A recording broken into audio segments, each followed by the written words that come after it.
A lot of people in these modern times say they don't believe in gods. It seems to be a fad of the present day, whenever we are now. What is it, 20th century, 21st? Somewhere along there. Anyway, it seems to be a fad of the present day to dismiss all the old deities in favor of the new ones.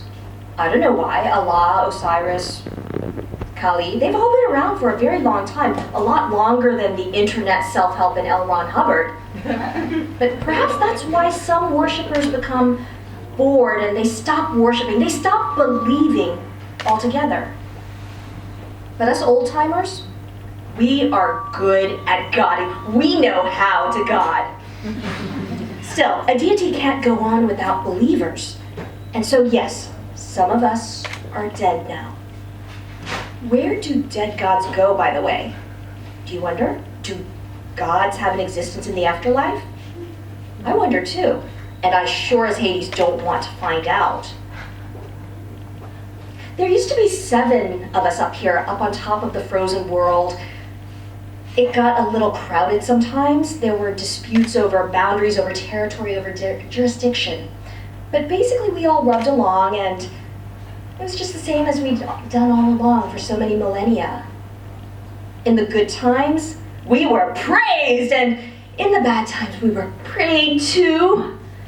That's just how it looks when you're a god. There's really just no downside, except when people stop believing in you altogether, or they turn from you to a new deity, or if you just disappear.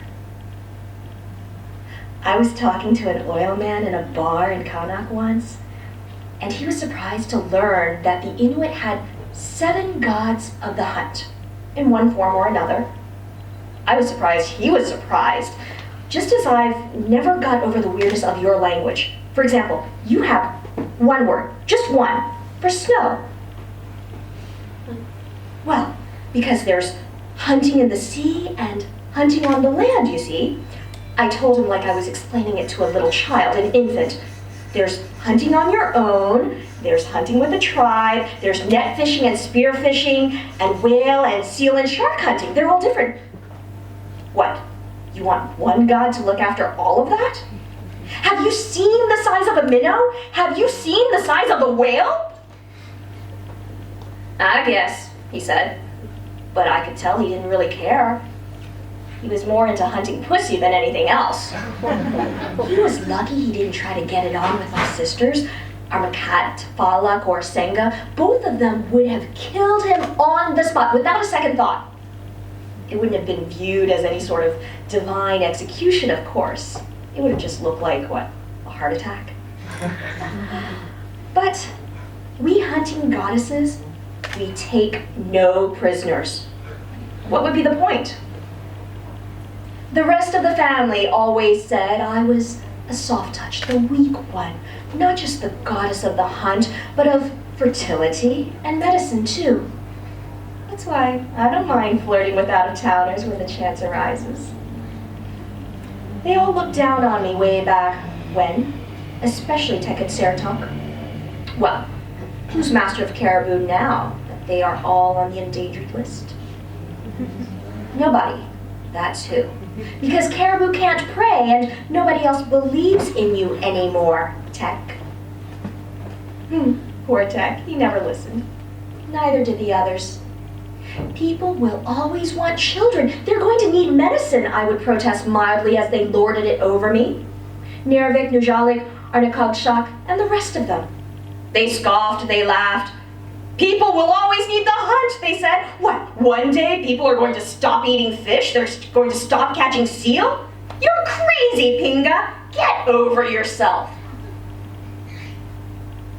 They didn't listen, and now they're gone, superseded by McDonald's and canned food and microwave-ready foods. I'm the one who guides dead souls to the afterlife, on top of everything else I do. So if anyone should know where the others went to, it's me. But I don't. They just weren't there one day. We didn't exactly meet up regularly like most families. We have some conflict issues, but somehow I always thought we'd all still be around, despite knowing, remembering what happened to Isis and Cotito and Odin Suka and Quetzalcoatl and all the others. My mother, Nervik, and me were the only ones left now, and only because she's still the patron goddess of fishermen. Whether Inuit, Canadian, or whatever the nationality, they may not know they're praying to her when they hit a swell or cling on, or they have their teeth gritted, they're lashed by ice and salt through a storm. But they do. She's kind of old now, though, and she's tired. She sees the end in sight, and she's not wanting to fight it. Ama, I say to her, we've got to do something about this. The humans strive for survival, so why shouldn't we? But she just sighs in that enormous, empty way. It sounds a bit like the night ocean leaning against the shore. And then she says, Pinga, a mother should not outlive her children. Wherever your brother and sisters have gone, let me join them. Don't hold me back. They're nowhere, I tell her. There's nothing, don't you get it? The afterlife is for people, Ama.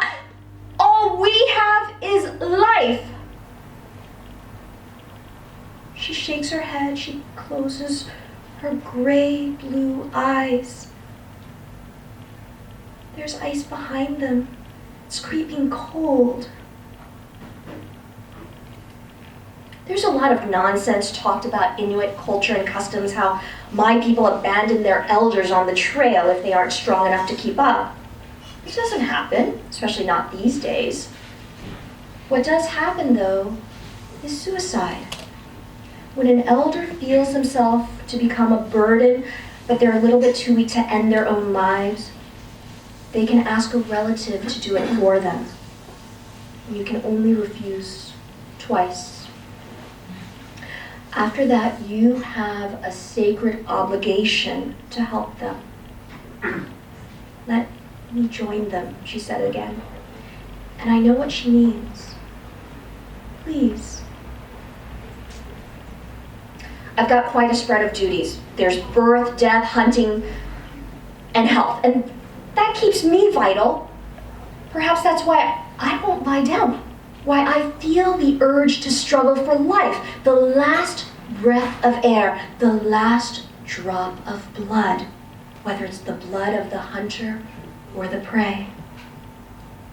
Other gods have come back from the brink of extinction, stronger now than they have ever been before. So why not me? So, I'm on the hunt. The hunt for followers, for worshipers, for believers. But why stay in Greenland? Why stick to the well-trodden paths, the old sea lanes, the lines in the snow? There's hardly anyone there, and they all pray to me anyway, so what? They're praying for babies, a little bit of healing, and a smooth passage into the darkness when they die. But I want more. This huntress is hungry, and I refuse to let Nervik ask me a third time. What happens when the food source dries up?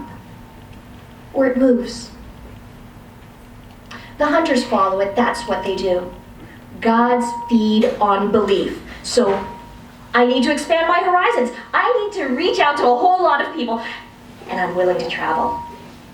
So people of Hong Kong, next time you're ill, next time you break your leg and end up in the hospital, next time you're screwing your husband, hoping for a baby, I'm the one you pray to. Not Guan Yin, not Shi Wang Wu, me, Pinga. Remember the name, Pinga.